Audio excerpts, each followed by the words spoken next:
Assistant Minister for Education, Heritage and the Arts, for his contribution to the debate. I now call upon the Honourable Lenora Qereqeretabua. You have the floor, ma'am.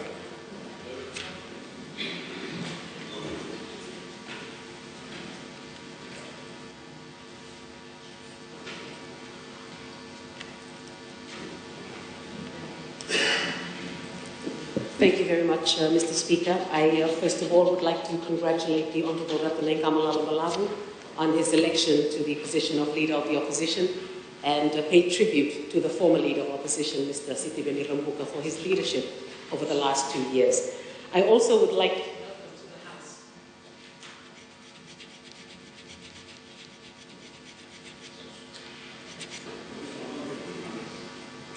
I also wish to welcome to the House the Honourable Qereqeretabua, a former workmate. Welcome, Viren. And also to Honourable Tanya Wanganika, the 11th female Member of Parliament of Fiji and a daughter of Qereqeretabua. Welcome. I now wish to turn my attention to His Excellency the President's address. His Excellency alluded to the direction government will be taking during this new session of Parliament, saying that as we press ahead in our work to drive bluer, greener, and stop the time, please.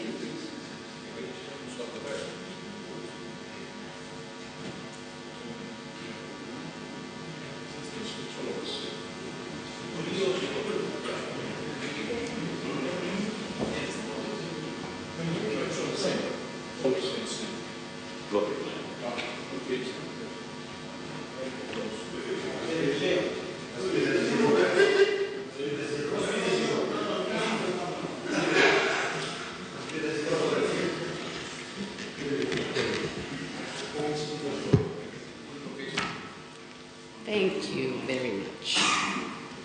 All right. Okay. His Excellency alluded to the direction government will be taking during this new session of Parliament, saying that as we press ahead in our work to drive bluer, greener, more inclusive and more sustainable development, the government's focus in this parliamentary session will be centered on 3 key priorities. 1, our containment of COVID-19, also our economy's recovery, and our response to the climate, oceans, and biodiversity crisis. His Excellency lauded the efforts of our health workers, our disciplined forces, and all those on the front line in keeping us COVID-19 contained and enabling the nation to mark the golden jubilee of our independence. His Excellency is right that we bit the bullet early to keep our people safe, admirable, and indeed worthy of praise. But Mr. Speaker, the true test of our mettle will come during the borders, when the borders reopen and efforts are ramped up to kickstart the economy through tourism. Whether or not we are prepared for what lies ahead largely depends on the people of Fiji, the populations of our most lucrative markets, and whether we and they have had access to the COVID-19 vaccine. But more locally, Mr. Speaker, achieving all this depends on the unequivocal success of the contact tracing features of the highly recommended government Care Fiji app that we have all been asked to download and activate on our mobile phones. A few days ago, we had the first taste of what could happen when the borders reopen, when the health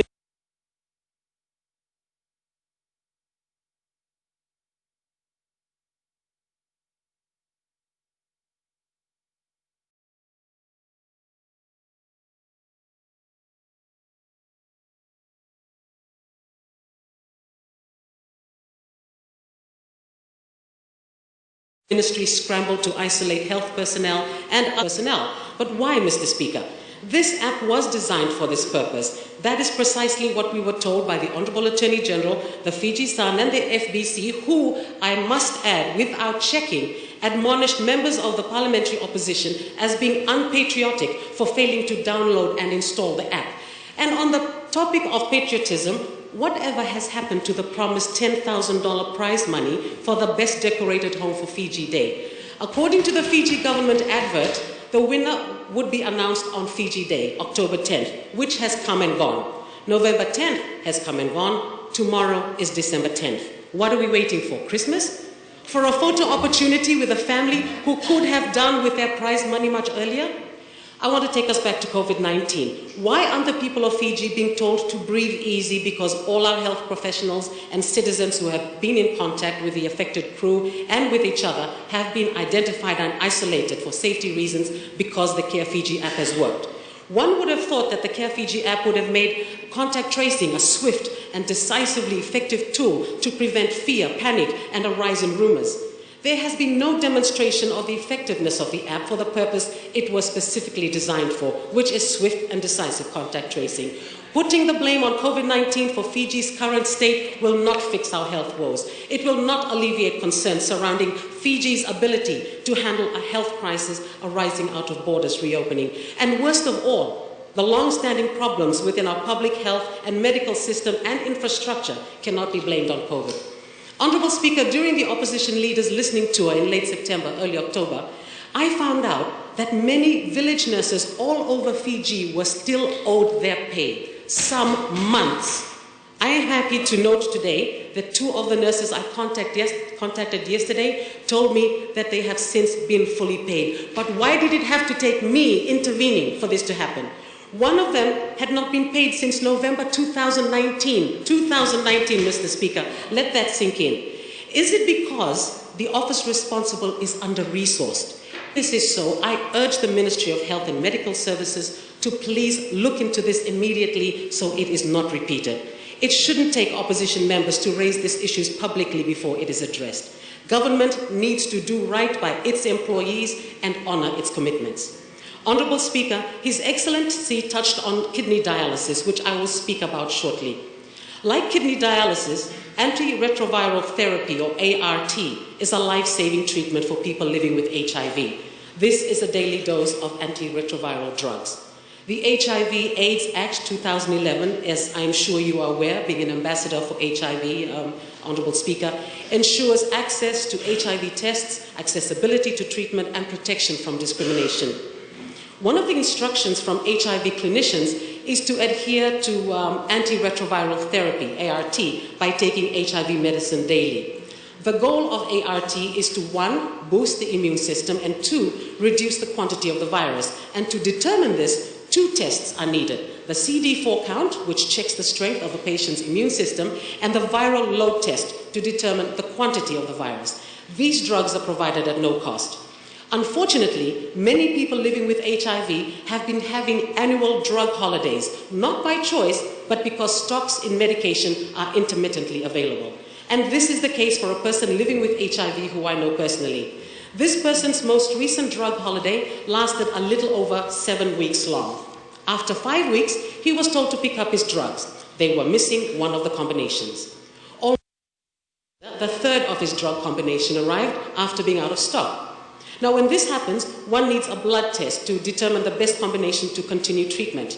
But both the CD4 count test and the viral load tests were out of stock. And I've been reliably told only arrived into Fiji in late October. However, upon this patient's last visits to his Suva-based doctor on the 23rd and the 30th of last month, these 2 tests were still not available to be used on the patient despite the kits being in stock in the country.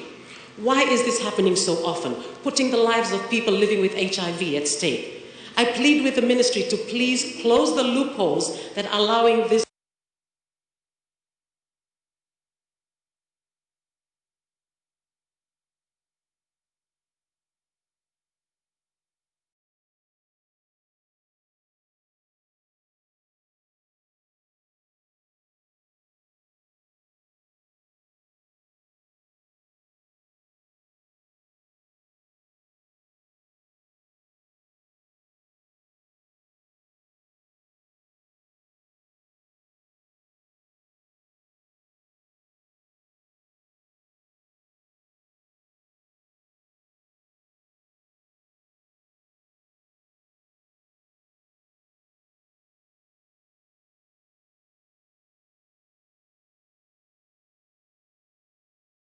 machines had been ordered and the nephrologist had already identified.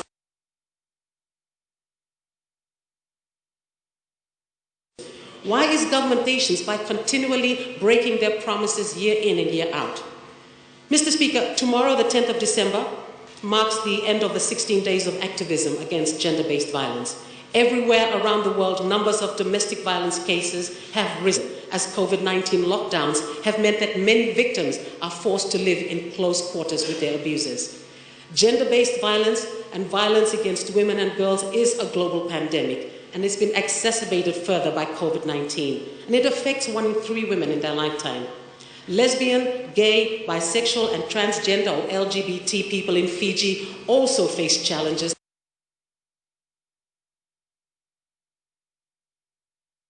that are not experienced by non-LGBT people. What is government doing to address these issues? I am so glad for Pride Foundation of Fiji and the House of Chameleon, to name just 2, that are doing so much work with these communities. Addressing the issues of another group of our citizens must also be prioritized, those living with disabilities. To quote Mr. Qereqeretabua, the CEO of the Pacific Disability Forum, persons with disabilities are particularly vulnerable during the pandemic due to a combination of higher health-related risks, loss of income, and disruption to their support systems. Mr. Speaker, I fully believe that our economy's recovery depends greatly on how we treat each other now. It depends on full and fair consultation, on empathy and on compassion. There is no doubt that leadership will be one of the most heavily tested skills throughout the coronavirus pandemic, here and abroad. In Fiji, we see a wide range of leaders facing a range of challenges. There are those running businesses and organizations who are trying to save jobs, stop the bleeding out of cash and savings, and innovate. There are school heads working out new processes to ensure student progress and holding graduations.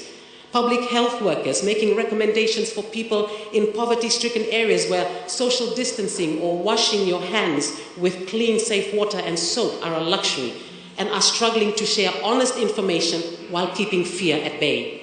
And then there are the leaders of families trying to put food on the table when jobs have been lost and tummies are empty and there are extra mouths to feed. Yesterday, Mr. Speaker, I drove past a huge group of taxi drivers having a meeting in a Suva car park. And about an hour later, I was able to ask a driver what the gathering was about. And he told me that the drivers were being encouraged to accept e-ticketing in their taxis, something none of them are in favor of. I asked him why, and he told me that from a day's cash takings, a driver can top up his or her fuel tank whenever needed, get something for the family for lunch and dinner, pay base fees, and do any number of things with ease because of the availability of cash. E-ticketing in taxis would end this freedom. Now, if this taxi driver does not properly understand how e-ticketing would work if implemented in taxis, then a huge exercise in communications is needed from government. This would be leadership. As leaders, emotional intelligence is at the core of being able to make these behavioral shifts in the people you lead or purport to lead. Empathy, communication, what you say and how you say it, and the physical aspect, the observation of your tone and gestures are just key. Now, on our response to the climate, oceans, and biodiversity crisis, I say Fiji needs to see commitment to protecting our environment translated now into more action. I quote the Honourable Prime Minister in early April last year after the arrest and release of 3 Kiwi journalists who were carrying out investigations on Malolo Island in the Mamanuthas. And the Honourable Prime Minister said, "We will continue to lead from the front on this issue, at home and abroad. We will continue to walk the talk for the sake of our environment, for the sake of our way of life, and for the sake of all those who come after us." And in this respect, Honourable Speaker, I turn my attention to the Department of Environment. In particular, its Waste Management and Pollution Control Unit, which is responsible for waste and pollution control in Fiji, in solid waste, liquid waste, air pollution, hazardous and chemical waste. The basic functions of this unit, Honourable Speaker, presently are to look after all waste and pollution control matters, including complaints and enforcement of waste laws and regulation. I have spoken about the department's website on several occasions in this august House, Mr. Speaker, and on Monday when I went on the website, it highlighted, as it has done for years, challenges faced by the Waste Management and Pollution Control Unit, and again I quote, "One of the major challenges is the lack of financial and technical resources. Currently there are 5 or 6 staff who handle waste and pollution related matters Fiji-wide," unquote. Mr. Speaker, last Sunday morning, northerly winds pushed diesel and debris onto the Nasese shoreline. The usual southeasterly winds would take this fuel and debris in Tundraunibot Bay, the village of Moebuso, and further afield, impacting coral reefs, coastal fisheries, mangroves, and the livelihoods and health of seaside communities. Now, what is concerning is there is no information on the website on who we should contact at the department in the event of an environmental emergency. May I suggest proper patrols in our harbors to monitor the oil spills, because this is how you can see which vessel they're coming from, often under the cover of darkness. Stricter enforcement and harsher fines are a must. Mr. Speaker, if Fiji is to earn its title as a global environmental champion, I think we must at the very least give more financial and technical resources to the Waste Management and Pollution Control Unit of the department responsible for safeguarding Fiji's environment. Now, Mr. Speaker, most of us in Fiji absolutely love our fresh fish from the ocean, whether it's simply boiled, curried for surua, fried for chaser, steamed Chinese style, vakalolo, sashimi, poke, or just good old kokonda. And we especially love parrotfish. We especially love our parrotfish, also known as ulawi, kakarawa, or kamotu in some places. Herbivorous fish, including ulawi, balangi, nunga, and ta, feed on the algae that grow on corals. By eating the algae, this fish play a big role in the conservation of coral reefs and the survival of the entire ecosystem. But they are being overfished, Honourable Speaker, causing a dangerous imbalance to occur on our reefs. Algae thriving on reefs, blocking out life-giving sunlight from reaching the coral, algae resulting in their deaths. Last Friday, in order to build my own capacity around conservation efforts, I attended a one-day coral restoration program funded by the US Embassy and run by Dr. Victor Bonito, head scientist of the Reef Explorer Fiji in Wotua in the Tikino of Qereqeretabua. I learned so much, and I'm so enthused that I now want to implement what I have learned. Mr. Speaker, Dr. Victor, a coral reef scientist who has been working in Fiji for more than 15 years, has been working closely with the community to restore coral reefs. The development of small-scale coral cultivation and restoration efforts is one of the activities that Reef Explorer has been assisting district villages with since 2006. And this initiative began with Village Marine Protected Areas, or MPAs, largely as an educational and economic tool, but has now evolved to become an integral and growing part of management activities, particularly as a climate change measure, and to engage village youth in marine ecotourism and conservation. The 4 villages of the Tikino Qereqeretabua each now have a permanent Tambu MPA, vital for communities exposed to the ravages of human activity, including tourism, growing village populations, and farming. Mr. Speaker, I just have to say, wow. The beauty and the health of the coral and the variety and the number of fish in the coral restoration area where we snorkeled is a sight that I wish everyone here could take some time out to go and witness. Yes, thank you. We're happy to see you there. To appreciate, Mr. Speaker, the importance of our coral reefs to our biodiversity, our fish stocks, and our fight against climate change.